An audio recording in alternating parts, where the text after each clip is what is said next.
Greetings, sports fans. ASMR Sports back in your business. My last video, a few people commented that at the beginning of my video, I sort of speak at a lower pace, perhaps make more sort of deliberate, relaxing ASMR sounds with the items I have in front of me, and that oftentimes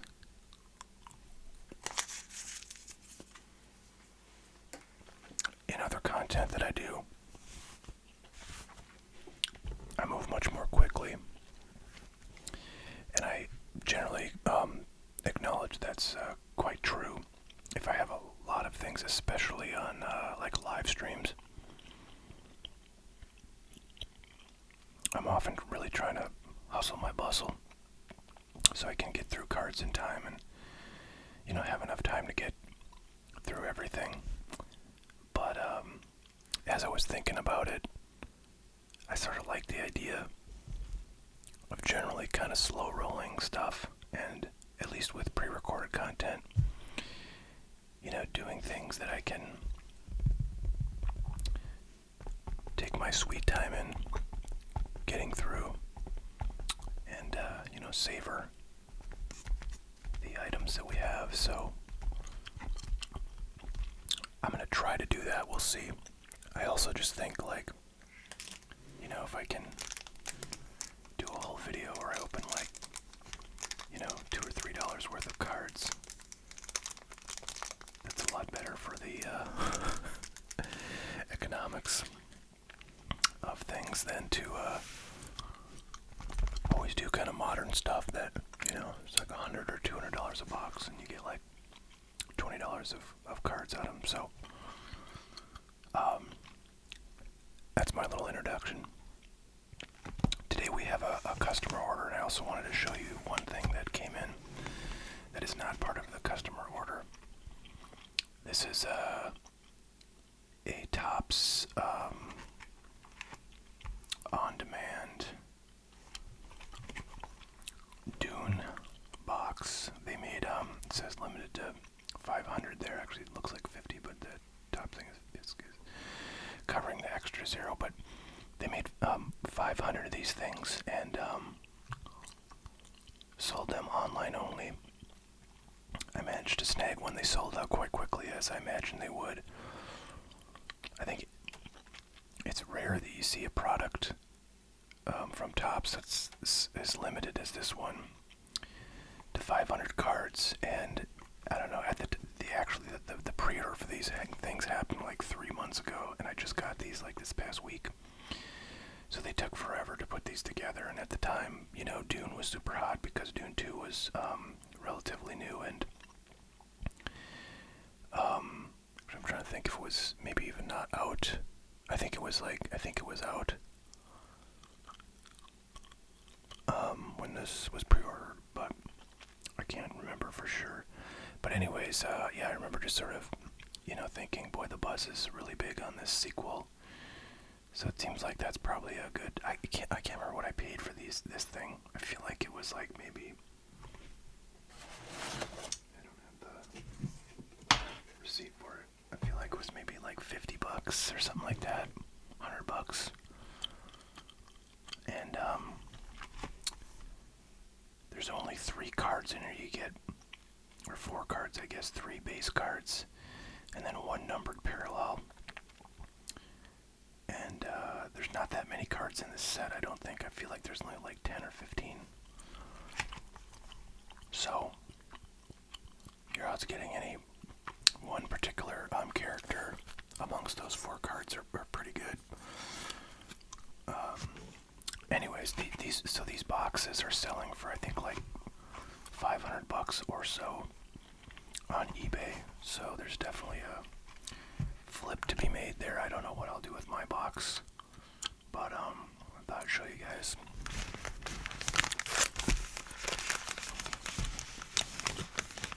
If anyone's interested in that, either to open on a video, which would be pretty cool, or just to send to you, let me know. And can figure out what I'd want for price, but, you know, obviously I'd try to beat any of the alternatives you may have for purchasing those, which basically is just eBay, since you can't buy them from, you know, Topps directly. Our old friend Tom, who has placed many orders with huntcardboard.com, including many that he has requested be opened on video, has come through for us once again and ordered some really cool stuff. He also ordered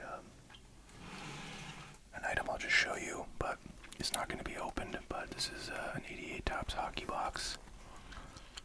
That is one of my favorite things to think about opening, but never opened one. A little extra plastic on this one. Anyways, this one's pretty dang sharp, really nice corners and stuff. Little Wayne Gretzky on the side there. So that'll be getting shipped off unopened for Tom's collection. But the rest of that order here we are going to open, and we've got 4 wax packs of 82 Topps baseball, looking for Cal Ripken Jr. rookie cards in there, and Steve Sachs rookies, of course. And then we got 6 packs of these 2024 Retrographs 3, which I'm actually pretty excited to get into because I've not opened any of these, and I was really curious to see what kind of cards come out of these. I think it's going to be, you know, mostly kind of no-namers, but, you know, if we're lucky, we'll get maybe a Hall of Famer, or at least you know, kind of a big name, a star. You know, who's not necessarily in the Hall of Fame. So there's 6 autographed cards, and these are cards that are just sort of like, you know, through the mail autographed for the most part, unless you get a redemption. So they're just in there, you know, unprotected. Kind of an interesting product. But we'll start off with the 82 Topps and see if we can dig a Cal Ripken rookie out of these guys. These are certainly good for slow rolling. These old school wax packs. Oh wow, look at that right off the bat. A very nice Eddie Murray. Which unfortunately will have a little wax stain on it because it's right on the bottom. I have opened a few of these packs previously, and I feel like I recall the gum not being, you know, terribly bad in any of these, so that's good. That suggests there's, you know, not been any excessive moisture exposure for these packs, which can definitely cause the gum facing card to get pretty rocked, and then maybe even 2-3 cards beyond that. So these ones sometimes come with a sticker, sometimes, I don't think it's like every pack. But yeah, kind of a cool little trivia about these 82 packs. I feel like they did this in some like early 80s football stuff too. Chris Chambliss. Alright, so as always we're looking at centering on these bad boys. Jay Johnstone, not too bad here right off the bat. Greg Gross is actually looking really nice, centering wise, a little top to bottom off, but left right looking pretty sharp there. Joe Nolan. Other than that, these cards, and I believe, if I recall, the packs I've opened before have all been really, you know, pretty nice looking cards. There's a Hall of Famer, Tom Seaver. Jack Morris is also a Hall of Famer, definitely recent inductee. Milt May. John Lowenstein. Steve Garvey. Met him one time in person at a local celebrity golf tournament they used to do for, actually I think they still do it, for cancer, in honor of Roger Maris, who died of cancer. Alright, Roy Smalley's at a rookie. No, not even close, look at that. And Dan Quisenberry, got a good friend who would love to have that card. He was a big Dan Quisenberry and Royals fan back in the 80s and 90s when we were collecting. So I'd always try to get Quisenberries for him. So Eddie Murray looks like the star of the show. This one's quite a bit off center, so not the best, and it's also got that wax stuff on the back, so Not really gradable, but otherwise a pretty sharp looking card, nice corners and stuff. So pretty cool to get a big name Hall of Famer out of that pack. I'd like to get, I don't know why, but I really like to get Pete Rose cards out of these 80s stuff, because when I first started collecting, it was like 1986, and Pete Rose, of course, set the all-time hits record in 1985, and his stuff was just on fire at that time. So I just remember, like looking at Pete Rose cards from the 60s, 70s, and 80s, and just sort of drooling over how awesome they were at the time, just super valuable. I had to settle for 86 tops cards of him, and one time I was at a local card shop, and they had a little bargain bin of cards that were kind of beat up, and there was like an 82, I think, it's maybe like an 82 record breaker, or not record breaker, but like, I don't know, some kind of, it wasn't like the base card, it was some other card, maybe it wasn't 82, I don't know, it was like early 80s, and it was a Pete Rose card, and oh man, I bought that thing, and it was like 50 cents or whatever, and it was beat to hell, but it was an old, by my standards, Pete Rose, and I love that friggin' card. Rick Cerrone. Okay, now we're getting to some good centering. Left to right, that's not Willie Stargell, no. Omar Moreno. John Harris. Terry Harper. So I don't know how you pronounce this game. Bruce, I would say just Bodie, but maybe some of that CH is pronounced. He was a manager, I think, for many years in the big leagues. And there's Hall of Famer Alan Trammell. Let's leave him up. Dan Schetzeder, Mike Krukow. Feels like that's a rookie. And a Pedro Guerrero, second-year card. Very cool. So we got one Hall of Famer per pack so far, not bad.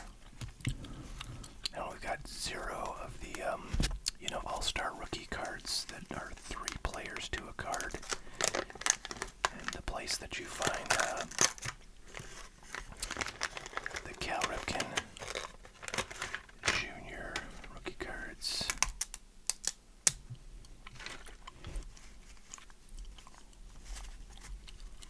Alright, Sixto Lezcano. Steve Mura. Checklist, what's the first checklist we've got? Pat Putnam. There's a Hall of Famer, Nolan Ryan, ERA leaders. Very cool. Let's leave him up.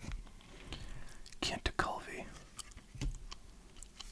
Another leaders card, this time the Yankees. Tommy John, believe it or not, leader of the Yankees pitching staff with a 2.64 ERA back in 1981, and Jerry Mumphrey, the leading batter. So I feel like this, the early, basically the 80s was the sort of, death of the Yankee dynasty. They had pretty solid teams up until the late 70s. And then basically 1980 onward, I'm trying to think when it was that George Brett Pine Tar game, which was in like an ALCS or something, happened. I feel like that was somewhere in the early 80s, so I think the Yankees must have been, semi-decent for at least that year. Vita Blue. Hall of Famer. But yeah, generally speaking, the Yankees did not get much of a whiff of the World Series. Frank White, long time Royals faithful. Bob Watson. I think Bob Watson was like a executive in the Yankees front office for many years, like in the late 80s and early 90s, if I'm not mistaken.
there in like the most of the 80s. Larry McWilliams. Bobby Mercer, longtime Yankee. That must have been one of his very last cards, I feel. But, longtime Yankee, and then with the Giants and Cubs and back with the Yankees. Dan Briggs, looking like Wade Boggs with that mustache and that hair. Alright, well, we finally got one of these Future Stars cards. This is not the one we're looking for. Dave Schmidt, Bobby Johnson, John Butcher. Willie Hernandez was a pretty solid pitcher in the 80s.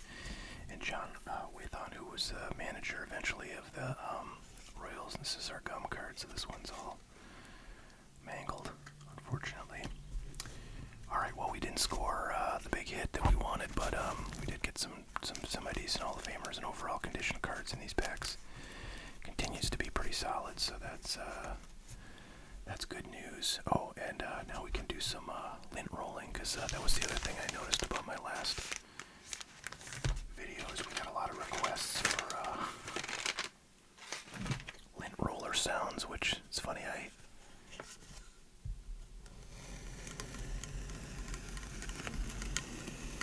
feel like I probably have done a lot of lint rolling on live streams, because you open up a lot of packs and just little dust particles from, the cards being cut ends up all over.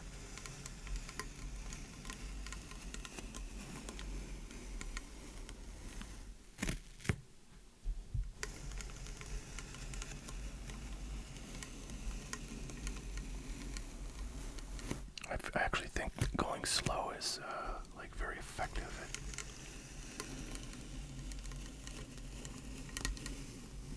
cleans the surface really well. I'm assuming the slow rolling is better noises, but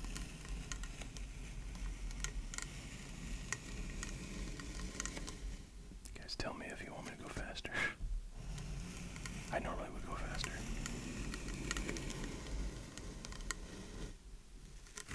Okay, there we go, nice and clean from that, boy, what is that, 42-year-old gum residue, card dust. Alright folks, let's get into these retrograph 3-packs.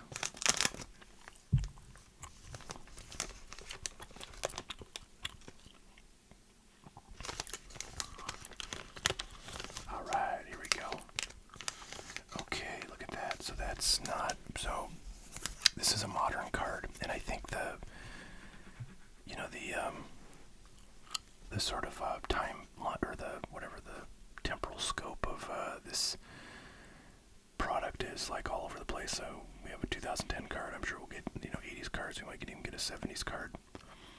But anyways, it's from a modern set, a set that would have pack issued autographs, but this is not a pack issued autographed.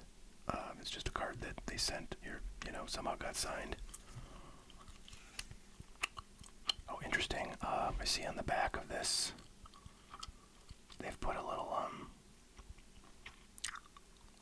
sticker there to, I guess, indicate that, this autograph card came from this product, which is actually pretty cool, because, like, if they didn't do that, then, what's to separate this card from any other that, some random person may have gotten autographed by this guy, I don't know who that is, actually, Scott Feldman. So I really like that, actually. It's pretty cool. Alright. Here's one of these TriStar minor league cards. I opened a blaster box of one of these TriStar minor league products. Actually, it was like a all Yankees product some time ago. And it was pretty cool. So this is Brandon Hicks. Rome Braves. I don't know if that guy ever came up or not. This was kind of before my time, 2008. And this card is from, this one's cool. This really brings me back. Phil Bradley, Once Upon a Time.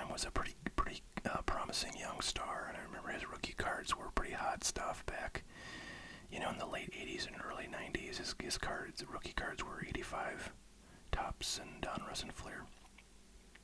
At least I think he was in Donruss and Flair. I know he was in Topps for sure, and I think Donruss for sure. I'm not sure about Flair.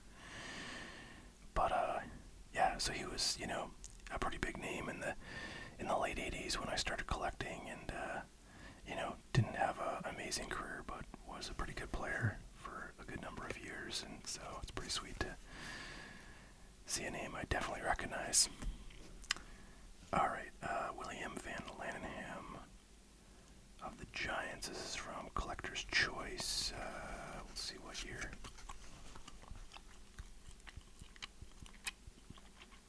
95, it looks like. So one of the earlier Collector's Choice sets. I'm trying to think if that's one. I have 2 boxes of Collector's Choice that I've, you know, opened recently. Opened a couple packs and then listed the packs for sale on my site. I can't remember if 95 was one of them. Like it might have been 96 and 98 though. Alright, here's an 81 Donruss. We got Jerry Garvin. Never heard of him, but very well may have had this card in my hands before, or at least the unautographed one, since I've seen plenty of 81 Donruss in my day. Alright, and the next one is another, you know, name that's very recognizable to me from a collector who, you know, really was very active in the late 80s and early 90s. There's Marty Barrett, second baseman for the Boston Red Sox for quite a few years. And he was kind of a defensive, I think, specialist. Didn't have a whole lot of power. Decent average, but nothing special offensively. So pretty cool. So yeah, I'm definitely digging, you know, names that I recognize. I would say entertainment value of these is very high, but, you know, that was only one pack. But I have to imagine we're not going to see any duplicates anywhere in this product. So the variety is going to be kind of off the chain, and, you know, just getting, you know, players that you recognize, maybe not stars, but definitely, you know, names that were quite prominent in the time periods that, you know, I'm familiar with. It's pretty sweet. Alright, here's Francisco Martinez. This is a Topps Heritage minor league card from, looks like 2011. Wonder if Mike Trout is in this set. Alright, there's Bowman Topps 100, Jacob Turner, so that's probably the top 100 prospects, I would imagine. 2011 Bowman. Caleb Cowart, I've not heard of him. I don't think this is like a parallel, but that blue or that purple background makes me wonder. Yeah, so no numbering anywhere. I've not heard of this guy. This is a Bowman Platinum, so it's a prospect card. I don't know if this guy ever would have made it to the majors or not.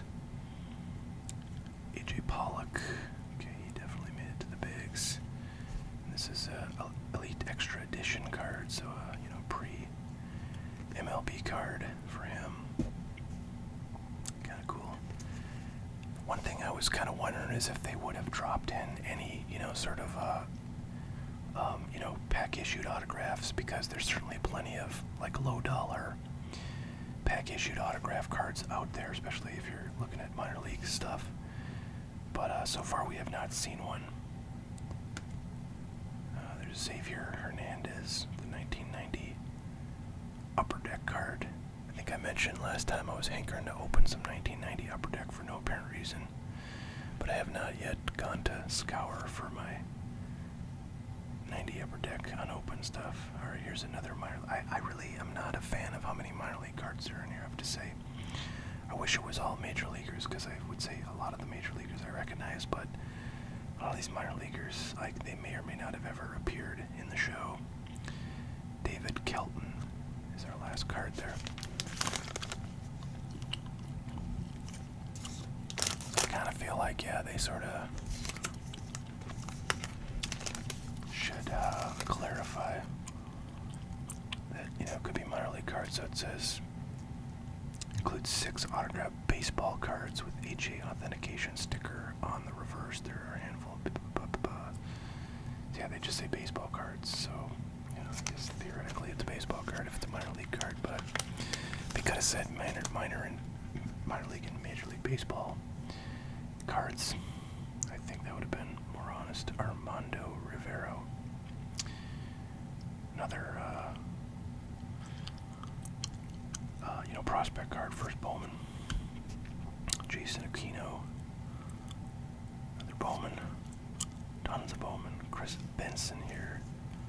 Bowman Prost, another Bowman. Oh, actually, that's not a, well, I don't know. I think this might have been before they started putting, like, the letter P, in the prospect cards. I don't know if he would have been, yeah, this is just minor league records. I think this is probably a prospect card.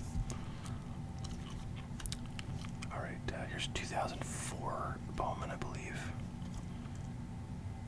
No, 2003. Or maybe 2002, I don't know. It's got 2002 stats, but it says 2002 is the copyright year, so I can't remember. I do remember I bought a bunch of this stuff, or at least the same year as this stuff. I don't know if this could be draft. No, I think this is actually Bowman. Well, could be Bowman Chrome. Okay, BDP suggests this is from Bowman Draft. But I think it was Bowman Chrome. I bought like a couple boxes this year, which was at a time when I really did not collect modern at all, or really cards in general. I bought a handful of vintage, unopened stuff at that time, but I didn't buy really much of anything modern. But for some reason, I said, you know what, I'm gonna buy a box of those. I can't remember if there are any. I mean, at the time, I think Deoner Navarro was a big name. He was a Yankee, catching prospect that absolutely went nowhere. But he was, I think, an auto in that set, and one of the bigger ones. And I actually think I pulled one of his autos. Ken Daly, 83 Donruss. And Edward Muica, rookie card. Oh, wait a minute. Okay, there we go. So this is actually the first example of a pack-issued autograph. This is top certified autograph. So on the back it has, the Topps hologram, which they used to put back in the old days on autograph cards. They don't do that anymore, but they did that in the kind of early 2000s to maybe, I don't know, 2010 or something. And then the product, retrograph product hologram on there as well. So, alright, so that answers my question about whether we would see any pack-issued autographs. A little disappointed. At that first pack made me really hopeful that I would get a good number of names I recognize, because you got Phil Bradley and Marty Barrett. But then after that, I guess I could theoretically be familiar with him, but I guess I did, yeah, I have heard of him. But, he's no Marty Barrett, I'll tell you that much. But after that, it was kind of just a lot of prospect autos from Bowman, from guys that I just, I'm not familiar with. And then a lot of these early 80 guys I'm not super familiar with too. It's more like the, mid 80s to kind of early 90s I would be most familiar with. But Steve Hammond, let's see, what's this? I feel like this might be yeah, this is another pack-issued autographed. Chris Reedon's numbered to 500. Another early 80s Dave Lemanchik. Looking like a deer in headlights. Okay, finally, somebody that I'm pretty dang familiar with, Randy Milligan. Pretty good young prospect back when he first started. I think was like 88 or 89. Didn't really do much, but definitely a name I recognize. I remember his rookies being pretty desirable for a minute. Alright, Dana Keeker. The Red Sox, I don't remember him. And Bill Long, the 89 Fleer. Alright, got 2 packs left of this Retrograph 3. I hope we get a big hit. I don't know how frequent the big hits are, but alright, Ben Ogilvy, of course I am pretty familiar with him from the early solid veteran player there. Played for quite a few years. Alright, Lucas Harrell. This one's kind of fun because it's got his, autograph facsimile on the card and then the real autograph underneath, so you can kind of check to see how accurate it is. Looks pretty accurate. Oh, okay, Bob Malachy, I definitely remember from back in the day. This is the first 91 Topps card we've seen, one of my favorite sets of all time. Probably my favorite sets are like this 91 Topps and then like 86 Topps. But really a lot of the 80s Topps flagship sets I love. Alright, Adam Piat. This is from, I want to say 2007 or something. Wow, it was way up. 2001. Topps. I should have been paying attention to the 50-year anniversary because, of course, that's 50 years after 1951, which was the first year the Topps came out with the baseball set. Alright, 81 Topps Mark Hill. And a 2016, I believe, Bowman. Yes, 2016 Bowman. Reggie Lawson, first Bowman. Alright, well, no hits yet, but got one pack to go. Let's see what we can get. Paul Wilson, I remember. With the Mets. This one's kind of beat up. You can see the corners are all kind of white. What's this one? Super Veteran Dave LaRoche. Kind of cool there. 83 Topps. Super Veteran. Todd Linden with a really weird looking, kind of like blurry sort of design. Huh. Just Miners. Brad Arnsberg. Well, I gotta give it up for the Yankees. Well, this one's weird. It looks like there's a, there's a ballpoint pen signature underneath a black Sharpie signature, so I don't know why this one was signed twice or how that would have come about, but I get to get two signatures for the price of one. On this one, Brad Arnsberg was not around for very long or very good, but I think this is the first Yankee autograph we've seen, at least the first Yankee,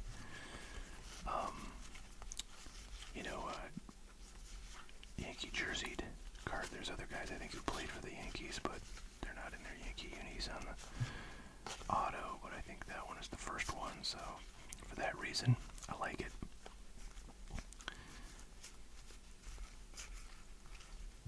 Actually, I'm not sure any of those other players played. Oh, actually, yeah, I remembered what I was thinking of. The 83 has LaRoche with the Yankee jersey on there, so that's our other Yankee. All right, Brad Arnsberg and Jeff Kunkel. I feel like this is an error infield and pitcher. Like, I don't think there was anybody who was an infield and a pitcher at this time. And his stats are all, batting stats. Oh, well, look at this. It actually talks about it. So, had been infielder for 5 seasons, but turned to pitching near end of 1988 season. After fastball timed at 94 miles per hour, pitched one scoreless inning versus Twins, number 1 pick of shortstop in 1983. Oh, wow, that's interesting. Was he the number 1 overall? That's crazy. Taylor's major league pitcher and umpire. Wow, I'll have to look into this guy. So they just put his batting stats on there, I guess, and said, we're not putting any pitching stats on there. Was this guy like... This guy was like the original... Well, okay, Babe Ruth was the original Shohei Ohtani, but I'm not sure there were many other pitcher-hitters in the league between Babe Ruth and Shohei Ohtani, but and this guy, it sounds like he just converted. He didn't like do both at the same time, and he played in the AL at least, at this time. So maybe he just never had a chance to bat once he converted to pitcher. But I'm gonna have to look that guy up and see what the story is, because that's like pretty funny. I'd never heard of that.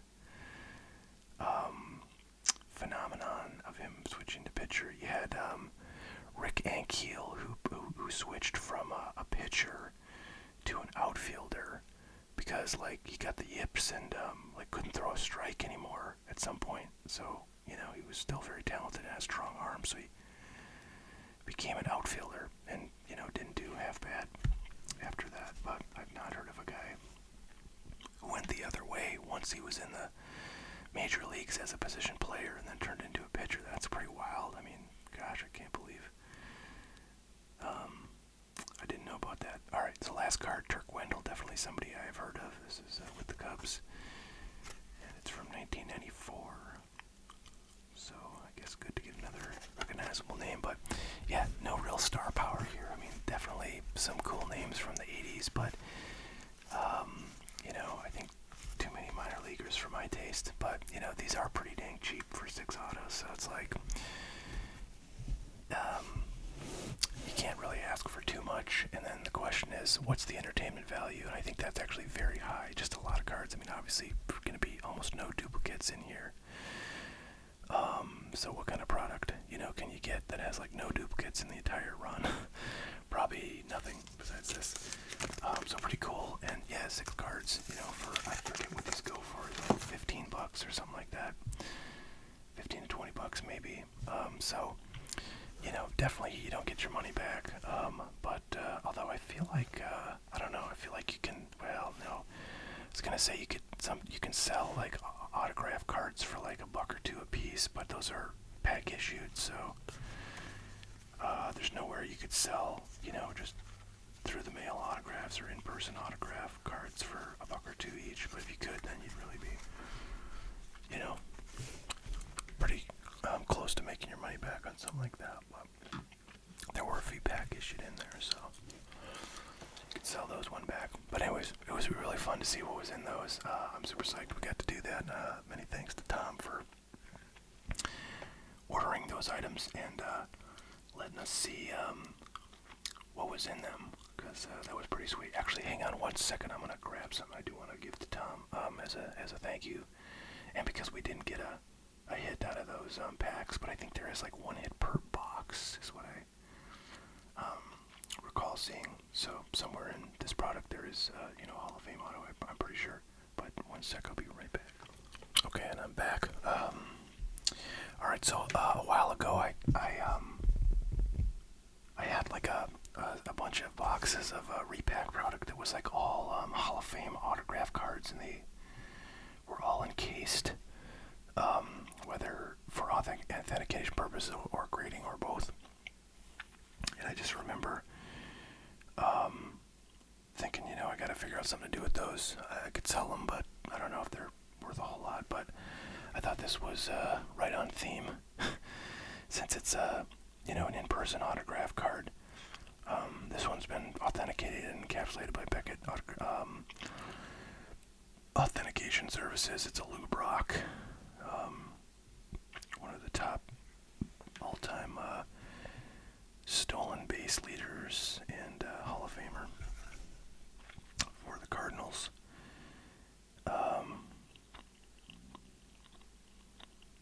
So, yeah, I think this is the kind of card that would probably be, you know, a hit in something like this if pulled. So we'll pretend like it came out of that product and send that along to Tom for his collection as a thank you for placing an order here that gave us some great content. And yeah, that's what we've got for today, folks. I hope everyone's doing fantastic. We will catch you all in the next video. You have a great one. And yeah, let me know what you liked and didn't like about this video, and I will do my best to